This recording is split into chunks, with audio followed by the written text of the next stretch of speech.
ఇది ఒక యువకుడి కథ. అతని పేరు రవి. చిన్న పట్టణంలో పుట్టి పెద్ద కలలతో పెరిగినవాడు. అన్నీ ఉన్నా ఏదో లోపించేది అతని జీవితంలో. పని, డబ్బు, పేరు ఇవన్నీ ఉన్నా అతని మనస్సు ప్రశాంతంగా లేదు. అందుకే ఒకరోజు అతను సమాజాన్ని వదిలి అడవిలోకి వెళ్ళిపోయాడు. అక్కడ ప్రకృతిని చుట్టుకుంటూ జంతువులను స్నేహితులుగా చేసుకుని రవి తన జీవితంలో నూతన అర్థం కనుగొన్నాడు. ఇది ఒంటరి ప్రయాణం కాదు, ఇది ఆత్మాన్వేషణ. మనుషుల ప్రపంచం వదిలేసా ప్రకృతి ఒడిలో ఓ మనిషి ఎలా జీవించాడో చెప్పే కథ ఇది. రవి అనే యువకుడు చిన్నపాటి పట్టణంలో జన్మించాడు. 12 సంవత్సరాల విద్య పూర్తి చేసి మంచి డిగ్రీ పట్టా సాధించాడు.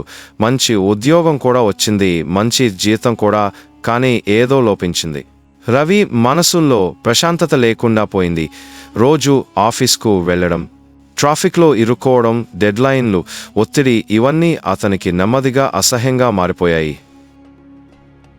రాత్రిళ్ళన్నీ అతను ఆలోచనల్లో గడిపేవాడు. ఇది నా జీవితం కావచ్చు, కానీ నా జీవనార్థం కాదు అనుకునేవాడు. అతను చిన్నతనంలో పుస్తకాలతో పాటు ప్రకృతిని ప్రేమించాడు. వన్యప్రాణులపై అతనికి అపారమైన మక్కువ ఉండేది. ఎన్నో డాక్యుమెంటరీస్ చూసేవాడు. వాటిల్లో కనిపించే అడవులు, జంతువులు, నిశ్శబ్ద జీవితం అది అతనికి ఓ కలల ప్రపంచంలా అనిపించేది. ఒకరోజు అతను తన జీవితాన్నే మార్చాలని నిర్ణయం తీసుకున్నాడు. సమాజం మానేసి అడవిలోకి వెళ్లాలని, అక్కడ జీవించాలని తలపెట్టాడు. తల్లిదండ్రులకు చెప్పకుండా కొద్దిపాటి వస్తువులతో కూడిన బ్యాగ్ తీసుకుని వెళ్ళిపోయాడు. అతను ఎంచుకున్న అడవి పశ్చిమ ఘాట్ ప్రాంతంలోని ఒక విపులమైన అడవి. అక్కడికి చేరేందుకు అతను బస్సులో ప్రయాణించాడు. ఆపై నడిచి అడవిలోకి ప్రవేశించాడు. అడవి అతనికి కొత్త ప్రపంచంలా అనిపించింది. పొడవాటి చెట్లు, విరివిగా పచ్చదనం, పక్షుల కిలకిల, వానలో తడిసిన నేల గాలి ఇవన్నీ అతని హృదయాన్ని ఆనందంతో నింపేశాయి. మొదటి కొన్ని రోజులు అతను అక్కడ తింటున్న తినుబండారాలతో బ్రతికాడు. చిన్న గుడిసెలా ఒక ముట్టిన చెట్ల క్రింద ఆశ్రయం ఏర్పరచుకున్నాడు. అలాగే ఒకరోజు రవి ఓ నక్కను చూశాడు. అది గాయపడినట్లు కనిపించింది. దయతో నడిచిపోయి దాని గాయం పరిశీలించాడు. చిన్న కత్తి గాయం. తాను తెచ్చుకున్న మొదటి సాయుద్రవ్యం ఉపయోగించి దానికి చికిత్స చేశాడు. నక్క అతనిపై అచ్చంగా విశ్వాసం పెట్టింది. అది తర్వాత రోజులు అతని పక్కనే ఉండేది. పేరు పెట్టాడు చిన్ని. చిమ్మితో మొదలైన స్నేహం నెమ్మదిగా ఇతర జంతువుల దాకా విస్తరించిపోయింది. ఒకరోజు అడవిలో ఓ పంది పసిపిల్లలను తోలుకొని వెళ్తోంది. రవి దూరంగా నిలబడి దాని ప్రవర్తనను గమనించాడు. పంది అతనిపై ఆపదలా భావించలేదు. నెమ్మదిగా అతడిని జంతువులు అంగీకరించసాగాయి. అడవిలో అతను జంతువులతో మాట్లాడే మార్గాలు కనుగొన్నాడు. సచేతులతో సంకేతాలు, స్వరాలతో హావభావాలు. మరో రోజు అతను ఒక ఎలుగుబంటి గుహకు సమీపంగా పోయాడు. గుహలో గులాబీ రంగు పూలు ఉన్నాయని తెలిసి వెళ్ళాడు. కానీ ఎలుగుబంటి అక్కడే ఉంది. రవి తన శరీరాన్ని ఊపకుండా నిల్చున్నాడు. కంటి సంపర్కం లేకుండా తలనొగ్గాడు.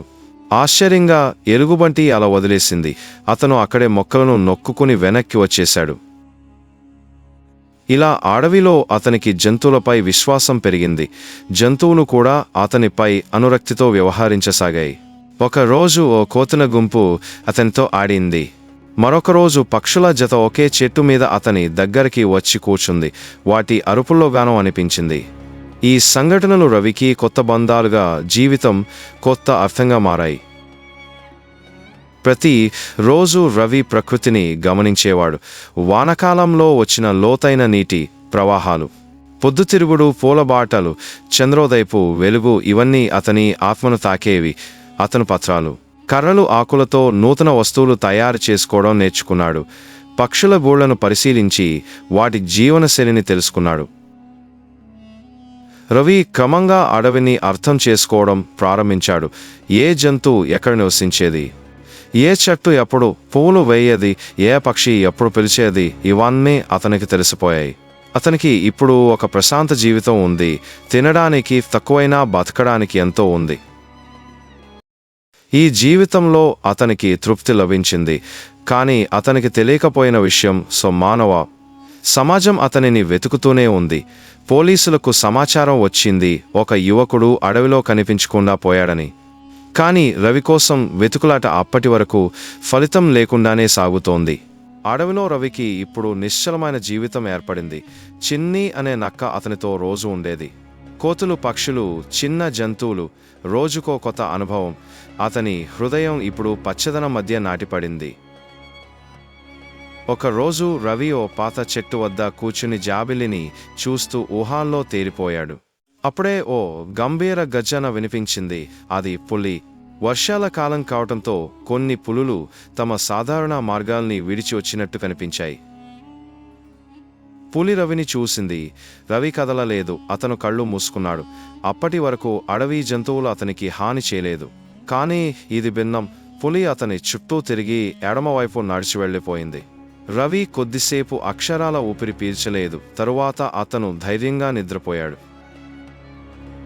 మరుసటి రోజు రవి నీటి కోసం ఒక చిన్న ప్రవాహానికి వెళ్ళాడు. అక్కడ అతను ఓ చిన్న పక్షిని గాయపడినట్టుగా చూశాడు. రెక్క విరిగిపోయింది. పక్షిని ఎత్తుకొని తన నివాసానికి తీసుకెళ్లాడు. 4 రోజుల్లో పక్షి కాస్త నడవగలిగింది. ఆ రోజు అది తనపై రెక్కలు విప్పి ఎగిరిపోయింది. ఇది రవికి ఒక విజయంగా అనిపించింది. ప్రకృతిని కాపాడటమే నిజమైన సేవ అన్న భావన బలపడింది. ఆయా రోజుల్లో రవి జంతువుల భాషను మరింత లోతుగా అర్థం చేసుకోవడం ప్రారంభించాడు. అతని చర్యలతో జంతువులు స్పందించేవి. కొన్ని కోతులు అతనికి పండ్లు తీసుకొచ్చేవి. పక్షులు అతని సమీపంలోగానే గూళ్ళు కట్టేవి. రవి ఇప్పుడు ఆ అడవిలో భాగమైపోయాడు. ఒకరోజు ఆకాశం ఆర్తంగా మబ్బులతో నిండి ఉంది. పెద్ద వర్షం కురుస్తోంది. చిన్ని నక్క భయంతో కంపించేది. రవి దానిని తన ఓడిలో దాచుకుని హత్తుకున్నాడు. ఆ రాత్రి అతనికి కలలో తన తల్లి ముఖం కనిపించింది. నీవు ప్రశాంతంగా ఉన్నావు, కానీ ఇలాగే నీవు సురక్షితంగా ఉంటావా అని ప్రశ్నించింది.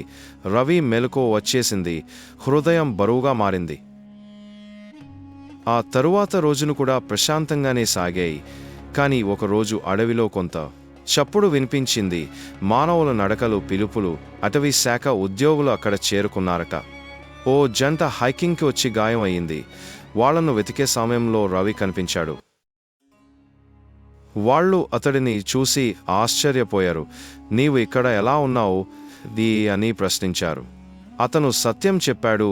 నేను స్వచ్ఛందంగా ఇక్కడికి వచ్చాను, సమాజాన్ని వదిలి. వాళ్ళు అతన్ని తీసుకెళ్లడానికి ఒత్తిడి చేయలేదు, కానీ అధికారులకు సమాచారం ఇచ్చారు.